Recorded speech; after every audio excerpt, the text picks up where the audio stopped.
ፕሬዝዳንት ታዬ ከቻይና ብሔራዊ ኮንግረስ ቋሚ ኮሚቴ ምክትል ኃላፊ ጋር ተወያዩ። ፕሬዝዳንት ታዬ አጽቀሥላሴ በቻይና ብሔራዊ ኮንግረስ ቋሚ ኮሚቴ ምክትል ኃላፊው ዊሁ የተመራውን ልዑክ በጽህፈት ቤታቸው ተቀብለው አነጋግረዋል። ሁለቱ ወገኖች ባለ ሁለትዮሽና ባለብዙ ወገን ግንኙነትን ማጠናከር በሚያስችሉ ጉዳዮች ዙሪያ መክረዋል። በተለይም በኢትዮ ቻይና ንግድ እና ኢንቨስትመንት ላይ በትኩረት መምከራቸውን የፕሬዝዳንት ጽህፈት ቤት መረጃ አመላክቷል።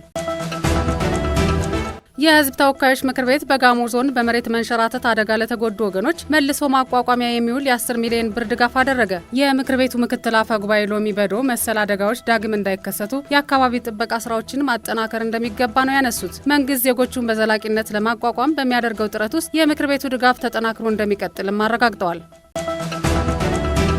ሀገራዊ ለውጡን የሆነበትን 8ኛ ዓመት አስመልክቶ በአፋር ክልል የተለያዩ ከተሞች በለውጡ ለተገኘው ድልና ስኬት እውቅና የሚሰጥ ህዝባዊ ድጋፍ ሰልፍ ተካሄደ። የድጋፍ ሰልፉ ተሳታፊዎች የለውጡን መንግስት ጉዞ የሚደግፉና የቀጣይነቱን አስፈላጊነት የሚያንጸባርቁ የተለያዩ መልእክቶችን አስተጋብተዋል። በዚህም ከመጋቢት እስከ መጋቢት በርካታ ስኬቶች መመዝገባቸውን የገለጹ ሲሆን በመጋቢት 24 ተምሳሌታዊ ጉዞና መሰረታዊ እርምጃ የተመዘገቡ ስኬቶችን አድንቀዋል።